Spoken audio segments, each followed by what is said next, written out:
사도행전 5장 11절 한 절이 되겠습니다. 어떻게 구원받았습니까? 그러나 우리는 그들이 우리와 동일하게 주 예수의 은혜로 구원받는 줄을 믿노라 하니라. 아멘. 자, 오늘 이 본문의 말씀은 베드로가 증언하고 있는 내용이 되겠습니다. 자, 이 사도행전 15장에 기록된 이 말씀이 13장 이후에 성령께서 내가 불러 시키는 일을 위하여 바나바 사울을 따로 세우라 하시면서 금식을 시켰고 기도 준비가 마쳐질 때에 그 둘에게 안수를 하며 그들이 복음을 전파하는 일을 시작을 하게 되는 장면이 13장 4절에 기록이 되어 있습니다. 사도행전 13장 4절 두 사람이 성령의 보내심을 받아 실루기아에 내려가 거기서 배 타고 구브로에 갔다.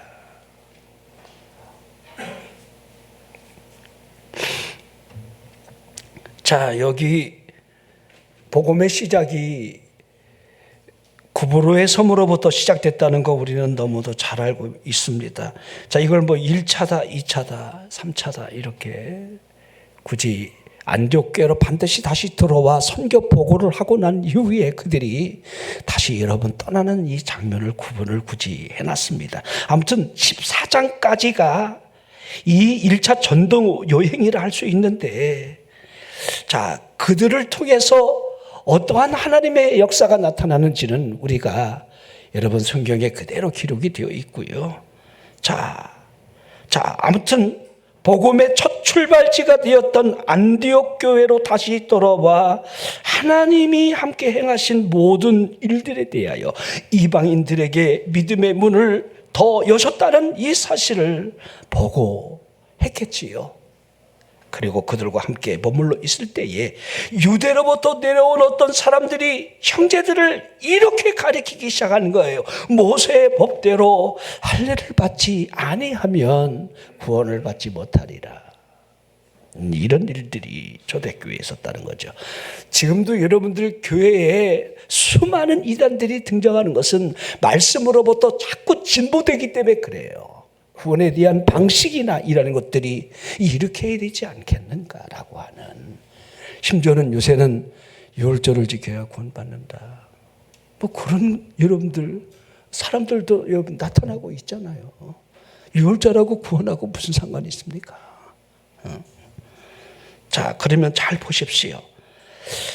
자, 그들이 이와 같은 다툼 때문에 또 변론으로 인하여 이 문제를 어떻게 해결을 해야 하겠는가라고 하는 이 유권 해석을 예루살렘에 있는 사도들이나 이 장로들이 이 일들을 풀어주기를 원했던 거예요. 그 일 때문에 그들이 예루살렘을 가게 되는데, 자, 사도와 장로들이 이 일을 의논하기 위해 모여 있습니다. 바리새파 중에 믿는 많은 사람들이 여전히 이방인들이 할례를 받아야 된다 이렇게 주장을 했겠지요. 이 바리새파 여러분들 유대인들이 거듭나 구원받다 하지만은 옛 율법이, 옛 성품이 그들을 여전히 지배하고 있다는 거. 여러분, 우리가 예수를 믿는다 하지만은 자신이 믿었던 어떤 고정관념이 깨기란 굉장히 어려워요. 내가 특별히 어느 교회에서 처음 신앙생활 했느냐, 이거 고정관념을 깨기가 굉장히 어려워요. 우리 예배의 형식도 마찬가지입니다. 하나님 앞에 예배를 드리는 것이 신령한 진정한 예배가 되기를 위해서 힘을 쏟으면 좋은데, 자신이 가졌던 이 고정관념, 나는 어려서부터 이와 같은 예배를 드리는데, 이런 것들이 깨기가 굉장히 어려워요. 자, 그때에 이와 같이 이방인들이 모세의 율법도 지켜야 되고 할례도 받아야 돼, 구원받지 않겠느냐, 이렇게 여러분 마땅하다고 주장을 하며 수많은 변론이 있고 난 이후에 베드로가 일어나서 하는 증언이 오늘 본문의 말씀이 되는 겁니다. 자, 베드로가 증언을 하면서 유대인들에게 여러분 이방인에 대한 이 자신이 가졌던 고정관념 이거 어디에서 깨졌는지를 설명해 냈겠지요. 이 사도행전 10장에 등장하고 있는 고넬료 사건입니다. 여러분 생각해 보십시오. 자신이 이방인의 집에 가서 복음을 전하리라는 생각을 감히 했기나 했겠습니까? 성령께서 그를 강하게 주장해서 여러분들 성령의 주선에 의해서 그 집에 가는 과정이 사도행전 10장에 여러분 끝장까지 얼마나 세밀하게 설명이 되어 있습니까? 주님이 지금 뭘 원하고 있습니까? 하나님의 성령이 지금 뭘 어떻게 하시려 하고 있는지를 여러분들 얼마나 우리들이 깨닫고 이해를 할 수 있느냐 이 말이지요. 자, 아무튼 여러분 고넬료는 경건한 개종한 유대인이 맞습니다. 기도하고 금식하고 구제하고 하나님이 그의 모든 것들을 받으셨고 천사가 나타나 이 고넬료에게 뭔가 좋은 것을 주시려 하고 있습니다. 누가복음 11장에 구하고 찾고 두드리라 하는 이 구함에 좋은 것을 주시려는 하늘 아버지의 뜻이 성령이라는 거, 이걸 여러분들이 연결을 해본다라고 한다면 이 고넬료의 집에 하나님의 성령을 주시려는 하나님의 은혜가 어떻게 여러분들 연결되어 있는지 이 섭리를 보라는 거예요. 이 베드로가 여기까지 오는 이 과정이 얼마나 순탄하지 않았다는 거. 그렇죠? 아멘 해봐요. 졸지 말고. 밤새 처리하겠어요. 왜 졸아? 이런 얘기는 안 하는 게 참 좋은데 조는 사람 때문에 자꾸 이런 얘기를 하는 거예요. 물론 힘든 사람도 있지요. 하지만 예배 시간만큼은 제가 여러분에게 부탁을 드립니다.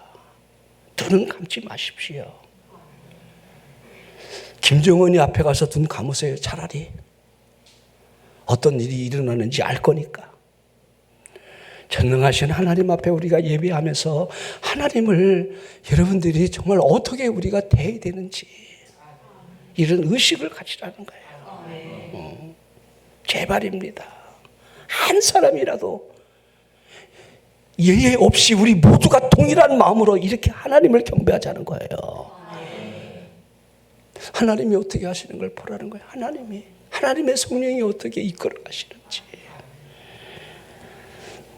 이방 사람들에게 하나님께서 복음의 말씀을 듣게 하셨고 그들에게 동일하게 성령을 부어주시는 이 사실적 의미 앞에 베드로는 믿음에는 차별이 없다는 사실. 믿음에 무슨 차별이 있겠습니까? 유대인이든 헬라인이든 이방인이든. 그러기에 그들을 향하여 그런데 지금 어찌하여 우리 조상들도 등이 받지 못했던 그 무거운 율법의 멍에를 이방인들에게 매게 할 수 있겠느냐.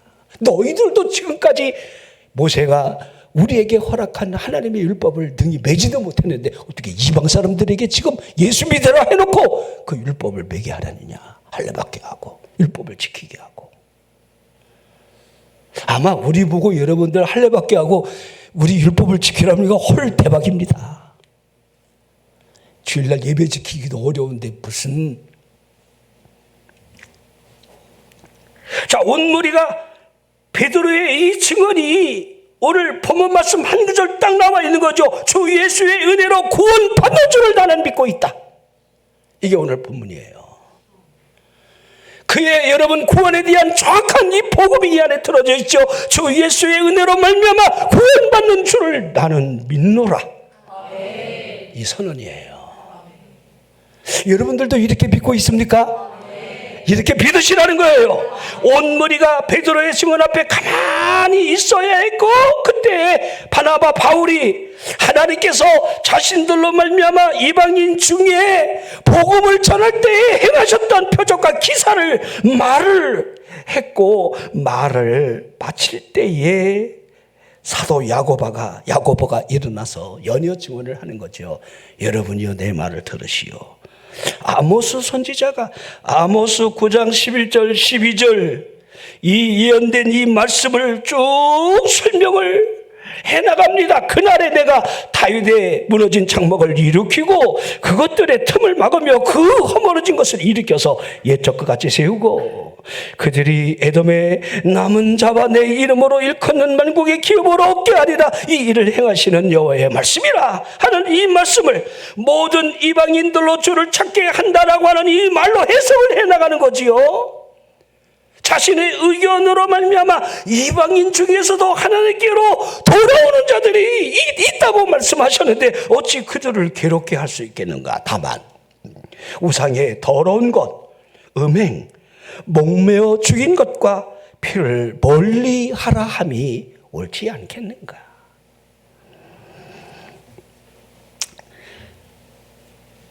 의견을 제시할 때 많은 사람들이 동의 제청을 하고 이 예루살렘 회의가 이렇게 끝난다는 거. 자, 여러분들이 오늘 사도행전 이 15장은 예루살렘 회의가 어떻게 중간에 삽입을 됐는지, 자, 사도들이 1차 복음을 전하고 난 이후에 그 일로 인한 수많은 난제점의 문제를 예루살렘의 사도들과 장로들이 어떻게 이 문제를 풀어나가는가라고 하는 삽입된 글이다. 그리고 그 다음에 여러분 이제 바울이 복음을 전하는 이 복음의 여정이 사도행전 28장까지 쭉. 그러면 28장으로 끝나는 게 아닙니다. 29장은 우리가 써내려가는 거예요. 뭔 얘기냐고요? 여러분들이 하나님의 일을 성령에 의해서 계속해서 해나갈 수 있는 일들이 우리에게 있음을 성경은 연이어 우리에게 말씀하고 있다는 거예요. 성령의 역사가 나에게도 나타나고 있는가? 성령은 나를 통해서도 이 사도행전의 역사를 일으키기를 원하고 있다. 그걸로 끝난 것이 아니라는 것을 보여주는 거예요. 자, 우리가 성경을 볼 때에 하나님께서 복음의 물결을 어떻게 흐르게 하고 있는지를 잘 보라는 거예요. 교회가 어떻게 태동되었습니까? 성령의 역사로 3,000명, 5,000명씩 회개하는 역사가 있었다는 거. 사도들에게 표적과 기사가 얼마나 크게 일어나는가를, 예루살렘 교회가 얼마나 사랑으로 똘똘 뭉쳐서 유무상통의 역사가 일어나는지, 천국 같은 역사가 일어나는 거죠. 자, 그런데 그들은 그 안에서만 여러분들 존재한 거지요. 그 안에서만 주님이 말씀하신 그 말씀대로 행하지 않았다는 사실을 우리는 너무도 잘 알고 거지요. 오직 성령이 너희에게 임하시면 너희가 권능을 받고 예루살렘과 온 유대와 사마리아와 땅끝까지 내 증인이 되라. 내 증인이 되라. 내 증인이 되라. 예루살렘에서만 이게 아닌데 지금 이 안에만 갇혀 있는 거예요. 흩어질 생각이 없어요. 한번 여러분 하나님이 어떻게 하시는가를 보십시오. 여러분들이 흩어질 생각이 없어. 여러분들이 주님의 일을 할 마음이 없어. 여러분들이 주님의 역사에 동참할 의식이 아예 없어. 그 의식을 어떻게 깨겠습니까? 어떻게? 망치로 머리통을 내리쳐야 되겠죠. 그렇죠? 왜 그래요? 조금이라도 이해하는 척은 해야 될 거 아니야. 여러분, 예루살렘 교회에 핍박이 왜 있었겠습니까? 그렇게 은혜가 충만하고 성령의 역사가 강하게 나타나는 그 현장에 하나님이 막아주셔야지. 하나님이 지켜주셔야지. 왜 핍박이 있습니까? 이거 하나님 계신 거 맞습니까? 성령의 역사가 이게 진짜가 맞습니까? 여러분들이 예수를 믿으면 잘 돼야지. 아프지 말고 평안하고 속성은 없고. 근데 여러분들이 정말 하나님이 살아계시냐, 내가 잘 되는 게 맞느냐, 이 교회에 하나님의 영이 역사하는 거냐, 별의별 생각을 지금 오만 잡고 새 끌려가는 사람들이 얼마나 많습니까? 하나님의 의도, 하나님의 섭리, 하나님이 어떻게 하시려는지, 어떻게 쓰시려는지 하나님의 의도를 우리가 알고 따라가느냐, 이게 중요한데 이걸 모르고 살아갈 때가 너무도 많다는 겁니다. 핍박이 누구를 통해서 여러분 이루어졌다는 것은 우리가 너무도 잘 압니다. 다소의 사울이라고 하는 유대교의 유력한 여러분들 아주 아주 명망이 높은 자제 아들이지요. 대제사장의 권세를 등에 업을 정도로 그 공문을 받아들고 예루살렘 교회를 핍박하는 일에 가장 앞장섰고, 스데반 집사를 돌로 쳐 죽인 일에 증인들의 옷을 받아들고 가택을 수색을 하면서 그리스도인들을 찾아내니까 그리스도인들이 사도들 외에는 다 뿔뿔이 흩어지게 되는, 이제 없어. 그러니까 어디까지 쫓아가요? 다메섹에 있대. 이것들이 다메섹 가다가 주님 만나는 거잖아요. 다메섹 가다가.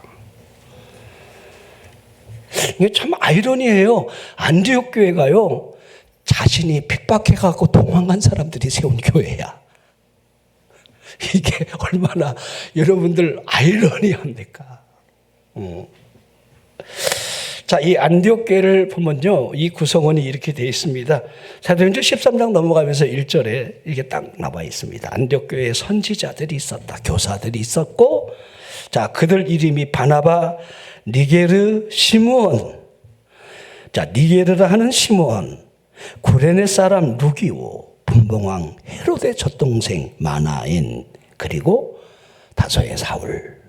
좀 이렇게 기록을 해놨습니다. 바나바, 이 바나바는 나이가 많아요. 이 사도행전 4장에 보면 이 바나바가 누군지 설명하고 있는데요.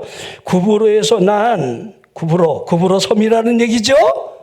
구브로에서 난 네족 사람으로 이름이 요셉인데, 사도들이 그를 위로의 아들이라는 뜻으로 바나바라 이렇게 이름을 불렀고, 이 바나바가, 이 요셉이 자신의 밭을 다 팔고 그 값을 사도들의 발 앞에 두게 됩니다. 이게 사도행전 4장의 마지막 절까지 이어져요. 그리고 5장 딱 넘어가는 거죠. 그러니까 얼마나 여러분 비교를 하고 있습니까? 그리고 아나니아 삽비라 사건이 딱 터지는 거예요. 자, 대비시켜서 쭉 이렇게 설명을 하고 있어요. 착한 사람이요, 성령이 충만한 사람, 그 사람이 어떠한 일을 행하고 있는지를, 어떻게 하나님 앞에 붙들려 쓰여지는 삶을 살아가는지를. 안타깝게도 아나니아 삽비라 같은 이 부부는 믿음이 없다 할 수는 없습니다. 자신의 전 재산을 팔아 사도들의 발 앞에 둘 때에 욕심이 생겨서 절반 갚는 것뿐인데, 우리는 절반만 갚았습니까? 성령의 감동이 있는데도 우리는 얼마나 많은 것들을 여러분 우리는 감춰냈습니까? 문제는 내 마음에 성령의 역사가 아닌 사탄이 가득했다라고 지적하는 것이 가장 두려운 일이겠지요. 우리 가정에 성령의 역사가 있는지 아니면 사탄이 가득하게 우리 가정을, 우리 심령을 지배하고 이끌어가고 있지는 않은지, 이거를 두려워할 수 있어야 돼요.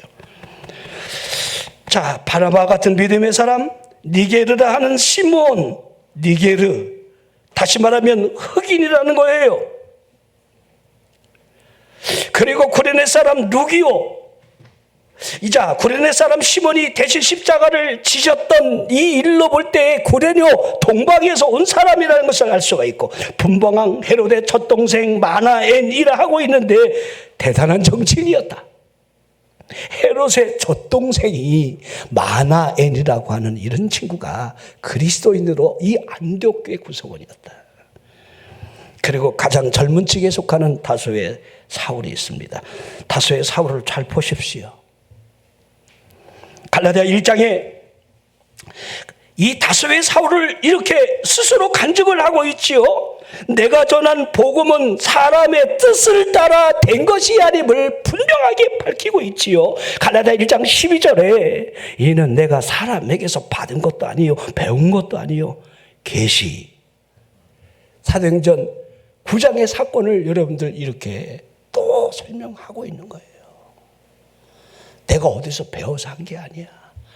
그러게 사도행전 18장 여러분 말미에 보면 19장 여러분들 이 이전에 너희가 믿을 때 성령을 받았느냐, 에베소 교회의 사도 바울이 여러분들 이 복음을 여러분 전하면서 그들을 향해서 성령 받을 것을 설명하는 장면에 이 아볼로가 여러분 서로 연이어 마주보고 있는 거예요. 알렉산드의 태생으로 어릴 때부터 예수 그리스도에 대한 도에 대한 이 도리를, 이 진리를 어려서 배운 이 친구는 이 언변이 좋아요. 말씀씨가 대단합니다. 얼마나 지혜가 충돌한지 유대인들이 예수를 그리스도라 하는 이 일에 여러분들 이 말로써 이기는 자가 없을 정도로. 그러나 그는 요한의 세례밖에 몰랐다는 거예요. 요한의 세례. 그러니까 여러분들 계시로 말미암아 하나님의 보름을 받았다는 사실을 쭉 설명하며 자신이 이전에 유대교에 있었을 때에 하나님의 교회를 심히 박해했고 또 자신이 유대교를 얼마나 지나치게 믿었는지 내 조상의 전통에 대한 그 열심, 그 누구도 나를 따라오지 못했다. 그러나 내 어머니의 태로부터 나를 택정하시고 그의 은혜로 나를 부르시니가 이방에 복음을 전하려고 나를 부르셨다. 그렇죠. 회심한 이후에 나보다 먼저 된 사도들을 만나려고 예루살렘에 그는 가지 아니했습니다. 아라비아로 들어갔습니다. 아라비아, 사우디 아라비아. 사우디 붙이니까 좀 이해가 되죠? 어느 쪽인지? 여러분들 그 아라비아가 시내산에 있는 곳이지요? 호렙산에 있는 그곳? 모세를 부르셨던 그곳에서 여러분들 이제 이스라엘 백성들이 건너왔다는 거. 여러분 이 시나이 반도 쪽에 있는 시내산은 아무리 봐도 거기가 시내산이 아니에요. 지금은요. 근데 거의 2000년 동안 거기가 여러분 시내산인 줄 알고 성지순례를 갔다 왔잖아요. 거기 가본 사람들 헛것 본 거예요. 나는 아직 안 갔으니까 다행이야. 난 진짜 그곳을 갈 수가 있어. 근데 지금은요 그 사우디 아라비아가 그걸 열질 않아요. 이슬람의 정통을 주장하고 있는 그들이 하나님의 백성들이 이 물을 건너서 이 지역을 통과했다. 이걸 인정하기가 어려워요. 군사지역으로 막아놓고 있어요. 이 박승학 장로님이 여러분들 그 왕세자 주치의로 활동을 하며 그곳에 들어가서 여러분들 다 발굴을 해놓고 찍은 걸 그분만이 아니에요. 이미 미국의 선교사들이 몰래 다 들어가서 고각자들이 다 이미 찍어놨어요. 그곳에 시내산에 하나님의 인재의 현장인 새까맣게 산이 불이 타 있다는 거. 그리고 쪼개진 반석이 9m짜리가 쪼개진 반석이 여러분 갈라지면서 물이 흘러 원망하는 그 백성들을 물을 먹을 수 있는 물길이 여러분 흘러있는 그 현장. 여러분 200만 명이 지나갔는데 거기서 여러분 수년씩 가다가 왜냐하면 그들이 가고 싶을 때 가는 게 아니라 구름기둥이 떠올라 그들이 정막을 걷고 움직였기 때문에. 여러분 민수라는 말은 뭐라면 민수라는 말은 백성의 머릿수를 세라는 거예요. 백성의 수를 센다는 말은 하나님의 군대를 이제 여러분들 하나님이 만드셨다는 거예요. 하나님의 군대. 하나님의 백성으로 그들이 컬링 당했을 때에 그들은 군대가 아니지만 이제는 싸울 수 있는 군대를 1차, 2차에 걸쳐서 그 백성의 수를 세게 하는 거예요. 하나님이.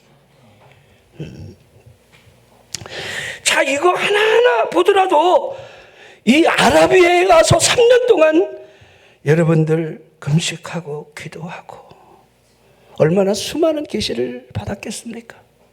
그렇죠? 이건 말할 수 없는 계시예요. 이건 여러분들이 아는 대로 고린도후서 12장 13장에도 이 사실을 설명하고 있는 거죠. 그 계시를 내가 어떻게 설명할 수 있겠는가? 3층 층계를 여러분들 다 내다보고 있는 그의 영적인 세계를. 그러고 난 다음에 다메섹으로 돌아갔습니다. 자신이 거듭난 그 지역으로.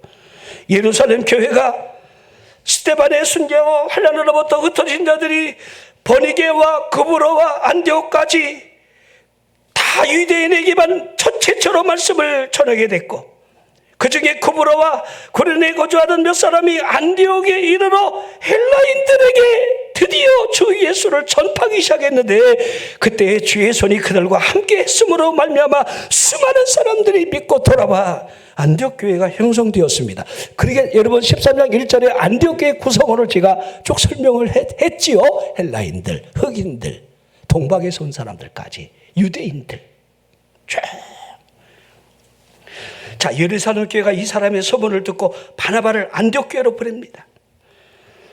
바나바는 하나님의 은혜를 그곳에서 보았습니다. 크게 기뻐하며 그들에게 굳건한 마음으로 믿음을 지키라.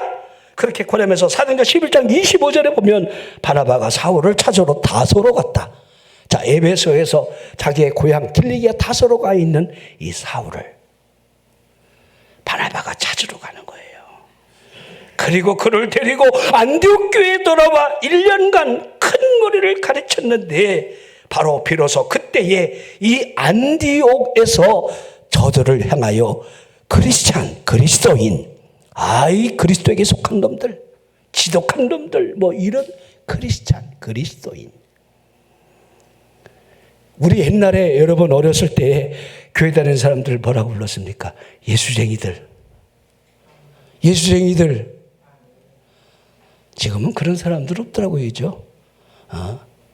개덕교인들 이렇게 아주 비하하는 사람들이 너무 놀랄 뿐입니다.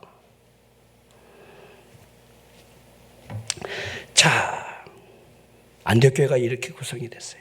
근데 성령이 이제 이 안디옥 교회에 하나님의 사명을 부여하는 거죠. 두 사람을 따로 불러 금식을 시켜라. 그리고 그들에게 안수하며 복음을 전할 수 있도록 떠나게 하지요. 그때 누가 갑니까? 바나바, 바울, 그리고 요한이 갑니다. 마가 요한. 마가복음을 쓴 마가, 그 요한. 마가의 다락방에 여러분 주인공이 되는 그 마가. 근데 1차 이 전도 여행에서 얼마나 이 힘들고 어려웠는지 중간에 구브로에서 다시 배 타고 넘어오는 순간에 육지 오는 순간에 예루살렘으로 튀고 말죠. 나 못하겠어 이러고. 그래서 그 일 때문에 결국 2차로 여러분들 바나바 바울이 2차로 선교 여행을 떠나려 할 때 마가를 데리고 가자. 그가 이제 다시 깨닫고 이제 간다고 하니까 데리고 가자. 사도 바울이 안 돼. 사도 바울은 참 멋있으면서도 너무 그냥 깐깐이야. 나는 사도 바울이 아니야. 바나바파야. 그렇게 못할 것 같아요. 안 돼! 면직! 출교! 막 이래야 되는데 그냥 성품이죠. 근데 이 사도 바울이 여러분 그렇게 하지 않았다라고 한다면 복음의 사역이 올바로 세워졌겠습니까? 아니라고 생각이 되어집니다. 결국 교파가 나눠지는 거죠. 그러므로 두 파가 나눠 복음을 전해요. 이 장로교, 감리교 파가 많다는 건 좋은 거예요. 서로 안 돼! 그래! 우리끼리! 막 이러네. 교파가 나눠지는 거 어렵잖아요. 순복음파, 침례교파 이렇게 해서 파가 나눠지는 거니까 여러분들이 뭐 이상하게 생각할 필요 하나도 없습니다. 자, 조금 이해가 됐으면 좋겠습니다. 자, 배를 타고 살라미에 도착함으로 말미암아 회당을 다니고 복음을 전하지요.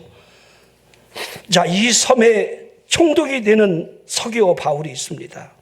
근데 그 곁에 마술사 엘루마가 있죠. 유대인 거짓 선지자를 할 수 있는 그가 얼마나 곁에서 복음을 방해하는지. 그렇죠. 총독이 믿으면 자신에게 이 연결되어 있는 모든 이권이 사라지니까, 권리가 사라지니까 이 마술사가 막았겠지요. 그때 하나님의 역사가 어떻게 나는 걸 보십시오. 이 총독이 어떤 것을 보면서 마음을 열고 믿게 되는지를 보십시오. 사람 한 사람이 믿는다는 거 그냥 쉽게 이루어지지 않아요. 나는 여러분에게도 주의 역사가 이렇게 많이 나타나기를 바랍니다. 그냥 입으로만 하지 말고 정말 내 삶 속에 하나님의 역사가 나타나는 그 생생한 하나님의 살아 역사하심이 우리에게 있지 않는 한 하나님 우리 시어머니 구원해 주세요. 맨날 우리 엄마 아빠 구원해 주세요. 여러분 안에 정말 살아계시는 하나님의 능력이 내가 얼마 동안 해를 보지 못하리라라고 할 때 두 눈이 멀어버리는 그 현실 앞에 총독이 바울의 말을 따르게 되고 자 믿게 되었다라고 하는 이 성령의 역사. 구브로 섬에 나와 베시디아 안디옥에서 이고니온으로 그리고 루스드라 아시지요? 나면서부터 한 번도 걸어본 적이 없는 이 안진뱅이를 구원받을 만한 믿음이 그 안에 있는 걸 보고 일어나라 하고 가라 하지요. 이 얼마나 놀라운 사건이 일어납니까? 여러분, 제우스 신이 나타났다 하면서 여러분 살아있는 사람을 신으로 경배하랬던 그들이 결국 돌을 던지는 그 현장이 루스드라 현장이라는 거.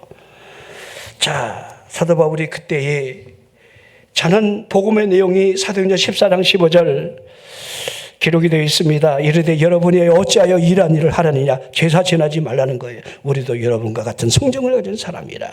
여러분에게 복음을 전하는 것은 이런 헛된 일을 버리고 천지와 바다와 그 가운데 만물을 지으시고 살아계신 하나님께로 돌아오게 하려 합니다. 따라서 살아계신 하나님께로 돌아가라. 아멘.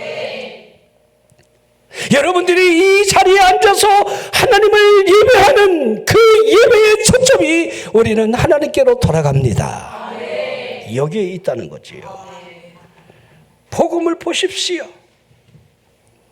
그 일로 인하여 결국 여러분들 광불한 추종자들, 유대인들의 추종자들에 의해서 돌에 맞게 되었고 돌에 의하여 맞아 죽은 줄 알고 성 밖에 내쳤는데 바울이 다시 살아났지요. 아나스타샤, 육의 부활, 실제적으로 일어난 일이라는 거예요. 돌에 맞아 이미 죽어 있는데, 그러니까 얼마나 맞았겠습니까? 머리가 깨지지 않았겠느냐 이 말이에요. 이 마데카솔 바른다고 살겠습니까? 3년 지난 빨간 약 바른다고 낫겠습니까? 응? 아니잖아요. 근데 죽은 줄 알고 버렸는데 사도 바울이 그 죽음 가운데서 하나님이 그를 어떻게 보호했는지를 하나님이 믿으시면 아멘 하십시오. 여러분이 사업의 죽음 가운데서도 하나님이 여러분들을 건지시는 거 내다봐야 돼요. 분명히 그때 죽을 수밖에 없는데 운 좋아서 그런 소리 하지 마. 여러분들 속 안에 암덩어리가 꿈틀거리는데도 하나님이 얼마나 많이 제거했겠습니까? 팔도 막 그냥 기부써야 되고 막 죽을 일이 그것만 아니야. 우리 엊그저께 어딘가 이 청소년 애들이 무면허죠. 애들이니까 면허 중학생인가 고등학생인가 세놈이 남자 여자가 그냥 중앙분리대를 받아내는데 그 기둥이 뽑혀갖고 반대편 택시기사 60대 아저씨가 그냥 그걸 맞아갖고 사망하셨어. 이것들은 그냥 다치기만 했어 그냥. 근데 병원에 입원했는데 얘네들이 거기서 동영상을 찍었는데 춤추고 노래하고 지랄 난리가 난 거야. 사람이 죽었는데도 지들 때문에. 이게 여러분들 지금이라는 거예요. 난 그 택시 아저씨 죽어서도 승질나서 살아날 것 같아. 얼마나 억울합니까? 억울한 죽음입니까? 자기가 무슨 잘못했습니까? 저 자식 먹이 살리려고 돈 벌려고 삶의 현장에 그 지나가는 그 우연이라는 우연이 수 없는 우연이 겹쳐져 여러분들 그 철기둥이 자신의 여러분 택시 운전석을 치고 들어와 자신을 죽였다는 거. 이런 일들이 우연입니까? 나에게는 절대로 일어나지 않은 일이라고 여러분 자신 있게 말할 수가 있겠습니까? 자, 이러한 상황으로부터 150리가 넘는 더베로 갑니다. 몸을 추스리기도 좀 힘든 그 여건 안에 있는데 복음을 위해서 루스드라에서 돌 맞아 죽어 일어난 그의 몸이 자동적으로 150리길을 걸어 더베로 복음을 전하러 갔다는 겁니다. 그곳에서 많은 사람들에게 복음을 전했고 제자들을 삼았다는 것. 자, 그리고 역으로 돌아서 안디옥 교회로 돌아와요. 그럼 1차 이게 선교 여행이 이렇게 끝나는 장면이 로마서에 반복이 되어 있습니다. 자, 2차, 3차 그리고 예루살렘에 올라가 정말 목숨을 거는 거죠. 내 고륙의 형제들이 구원받기를 위해서. 그리고 그런 로마의 시민권을 가지고 있었기 때문에 가이사에게 항소를 함으로 말미암아 죄수가 아닌 죄수의 몸으로 로마로 여러분들 가게 되는 그 여정이 사도행전 28장까지 그렇죠. 그 안에 가는 과정에도 여러분 살라미를 통과하면서 여러분들 그 섬에서 배가 파손하고 뱀이 막 물고 막 그 주장을 구원하고 그러면서 로마로 들어가게 되는 그 사도 바울의 여러분 복음의 여정이 28장까지 기록이 되어 있습니다. 자, 우리 읽은 이 15장은요, 그러기에 굉장히 중요해요. 복음의 여정과 전혀 관계가 없는 예루살렘 공의회의 기록을 삽입을 하고 있다는 거예요. 자, 이게 왜 이 의미가 있겠습니까? 복음의 핵심 내용이 무엇인지 명확하게 알라하고 있는 거지요. 이방인들이 유대인들과 동일하게 주 예수의 은혜로 구원을 받는다는 거, 이게 본문의 핵심이라는 거예요.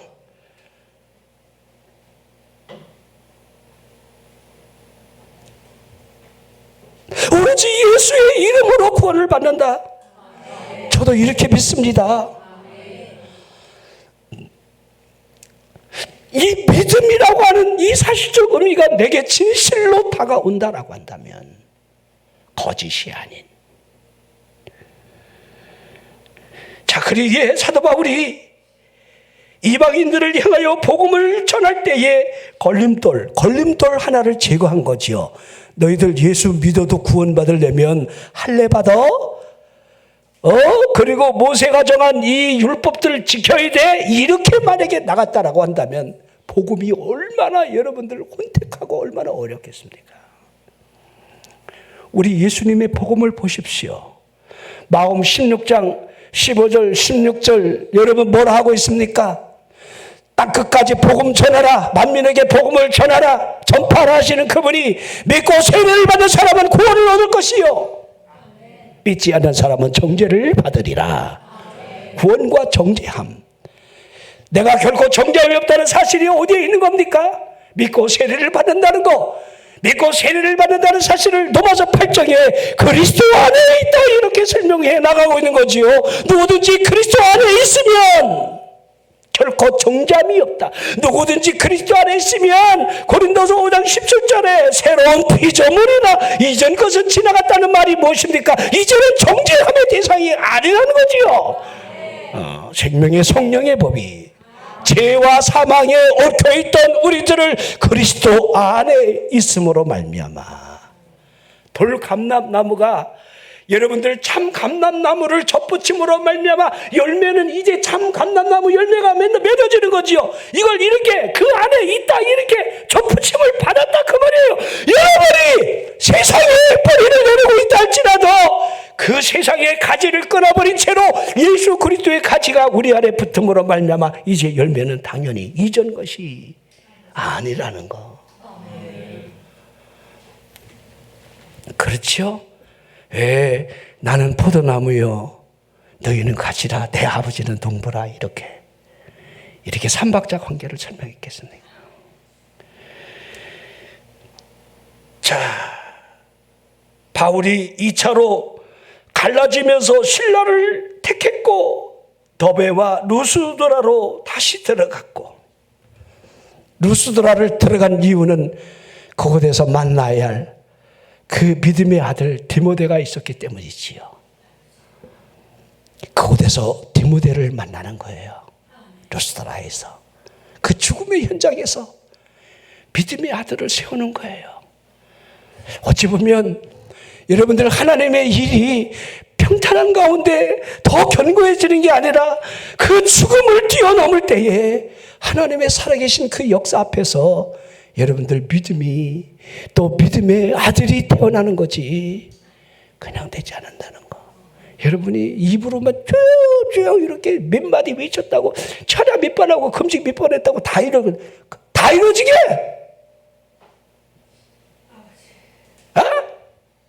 주여 아버지, 고난 중에 낳은 믿음의 아들 디모데 전후서를 목회 서신을 그에게 보낼 때에 믿음 안에 참 아들이 된 디모데에게 편지하노라, 이렇게 하고 있습니다. 마게도냐로 자신이 가면서 에베소에 와 그들을 가르치라 디모데를 불렀고, 디모데에게 사도 바울이 내 속에 거짓이 없는 믿음이 있다, 이렇게 증언을 해주고 있습니다. 자, 로스드라와 이고니온 지역에서 칭찬받는 디모데를 데리고 떠나가자 할 때에 유대인들의 시비를 피하려고 아버지가 헬라인임을 그들이 다 알고 있었기에 디모데에게만큼은 할례를 행했습니다. 디도는 헬라인인데 여러분들 절대로 할례를 받지 않겠습니다. 근데 디모데는 반이 유대인이에요. 그것도 엄마가 유대인이에요. 유대교는요, 유대인들은요, 목의 혈통이에요. 아버지가 유대인이라고 자식이 유대인 아니에요. 엄마가 유대인이에요.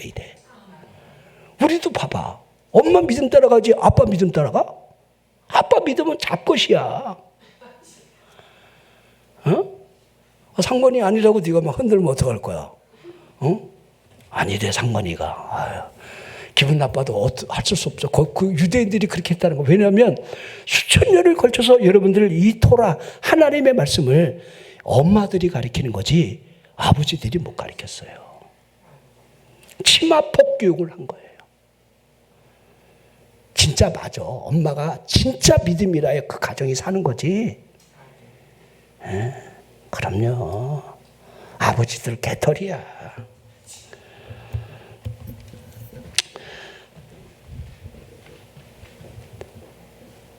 하나님의 성령의 역사를 보십시오. 아시아에서 복음이 증거되는 것을 이제 유럽으로 가게 하려고 복음의 문을 닫아놔 버려요. 안 돼. 여러분, 우리 교회들이 복음의 문이 닫히는 거, 이거 그냥 우연이 아닙니다. 우리 한국교회가 여러분들 점차 쇠퇴가하고 문을 닫는 거 우연이 아닙니다. 이 마지막 때에 일어날 이 징조들을 보십시오. 제 얘기입니까? 마지막 때에 98가지 징조가 일어날 때 주께서 가까이 온 줄 너희들은 알라 하셨는데, 이 징조들이 우리 눈앞에 밝히 보여주고 있습니다. 기근과 지진, 민족과 민족이 여러분들 지금 싸움을 하고 전쟁을 하고 있고, 처처의 기근과 지진, 우리 일본에 여러분들 난케이 대지진이 온다, 30만 명이 죽는다, 엄청난 일이 일어난다. 지금 오늘인지 내일인지 모를 이 상황으로 가고 있습니다. 인도 파키스탄이 여러분 어차피 전쟁이 나요. 거기는 히말리아 인더스강을 흐르는 이 젖줄이 파키스탄으로 들어가야 되는데 인도가 중간에 여러분 댐을 싸서 물을 막고 있어요. 그거 폭파하고 싸울 수밖에 없어요. 물 안 주면. 근데 그 꼭대기 누가 차지하는데 또 중국이 차지하고 있어. 캐시미르 지역이. 거긴 여러분 3차 대전의 화보가 중동 바로 옆에 또 예비되어 있어요. 여러분들 중국과 대만이 여러분들 전쟁이 일어나는 거 내일 일어나도 이상하지 않습니다. 일본이 우리나라하고 아무리 가까워도 여러분들 독도 우리 거예요. 그러면 비행기 같이 떠야 돼요. 또 붙잖아. 독도 하나 조그만 것 때문에. 예? 여러분 중국이 서해 앞바다에 여러분들 조그만 암초에다가 여러분들 이렇게 뭐 한다고 여러분들 막 구조물 만들잖아요. 이거 그거 여러분들 비행장 만드는 거예요. 지금 저 봐봐 여러분들 지금 엊그저께 북쪽에서 달걀만한 우박이 막 그냥 머리통 한 번씩 때려봐봐. 하늘에서 여러분들 막 그냥 자동차들 막 번뇌 뜨고 막 앞에 여러분들 이 전체 유리가 뻥뻥 뻥뻥.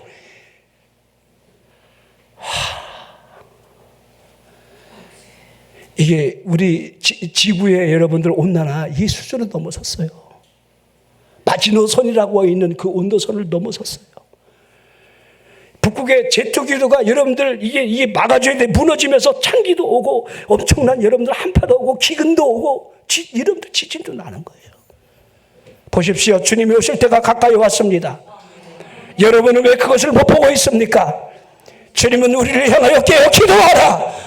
밤에 도적과 같이 내가 올 것을 말씀하고 있는데 여러분들이 그래도 잠을 자시렵니까?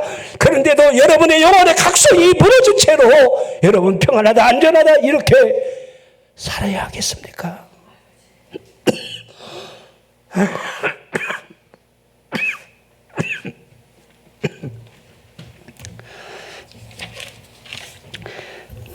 자, 하나하나 이 복음이 우리에게 뭘 증언하고 있을까? 저는 여러분에게 담대히 말합니다. 여러분 흔들리지 마십시오. 주 예수의 이름으로 우리가 믿어 구원을 받는 거 확실합니다. 하지만 그 믿음이 진짜 믿음이 되게 하라는 거예요. 가짜 믿음이 아니라 내 안에 정말 성령의 인침이 있는 하나님의 성령이 나를 인침으로 너는 내 자녀다라고 하는 그 구원받은 하나님의 백성으로 살아가는 길에 늘 하나님이 그럼 내가 하나님 앞에 붙들렸다라고 하는 것을 어떻게 아느냐? 그냥 아는 거예요. 그냥 아는 거. 이건 설명이 필요 없어. 여러분이 꿈을 꿔도 예수가 나와야 되고 여러분이 바라보는 어떤 초점이 교회, 예수 그리스도 말씀인데 근데 아니잖아. 돈, 여자 어떻게 하면 예수 없이 살아도 되는 삶이 여러분들 이끌어간다면 예수와 관계가 없는 거예요. 붙어 있는 것이 아니라는 거예요. 여러분들이 예수 그리스도와 붙어 있느냐 이건 여러분이 알 수 있잖아요. 그것만 부르면 되는 거예요. 뭐 예수를 막 30년째 믿었는데 자기는 남는 게 없고 얻은 게 없다고 뭐 이렇게 떠드는 사람들 간혹 있습니다. 기억나는 게 없대. 30년째 예배생활 목사님 말씀을 들었는데 기억이 안 나서 내가 잘났다 그래서. 나는 30년째 설교했지만 내가 뭔 설교했는지 기억이 안 나 나도. 미안하지만. 아니 진짜요. 어떨 땐 내가 놀랄 때가 많아. 그런 사람 만나면요 내가 진짜 헐 대박 그냥 내가 놀랄 것 같아.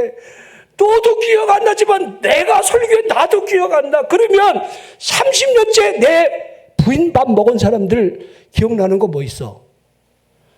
기억 안 나. 근데 지금까지 잘 살아왔어. 그 양식이 내게 영양분이 되었고 나를 살려주었고 나를 지금까지 있게 한 것이 내 부인이 집밥을 해주어서 근데 그 집밥이 무슨 맛인지는 지금도 기억이 안 나. 특별히 기억나게 하려면 몇 가지나 되겠어요, 이죠? 그러니까 할 말 없으니까 김치찌개요 요지랄하잖아. 뭐 김치찌개가 맛있긴 뭐 개뿔이나 맛있어. 제 말이 틀려요, 맞아요? 그분 안에 우리가 살아가는 거예요. 그분 안에서. 그분 은혜 안에서 우리가 존재하는 거예요. 뭘 기억난다, 뭐가 특별하다 이 의미가 아니에요. 그분 안에 있음으로 내가 존재하고 살아있다. 거듭나고 구원받았다. 이것이 계속해서 우리를 이끌어가는 거지. 뭐 특별한 거를 찾아내라? 아닙니다. 교회를 왜 떠나야 될 이유? 뭐 목사가 경건하지 않고 여러분들 뭐 교회가 여러분들 교회답지가 않다. 그러면 그런 교회를 한번 찾아내 봐봐봐. 너에게는 없어. 인간은 인간인데 사탄에게 속는 거지. 귀신에게 붙들리고 있는 그 영혼이 불쌍한 거지. 그런데 여러분들 속지 마십시오. 두벅두벅 천성을 향해서 나가십시오. 중간에 여러분들 사탄에게 여러분들이 매여갖고 여러분들 끌려가지 않도록 오직 주 예수의 이름으로 구원을 받는다. 난 이렇게 믿는다.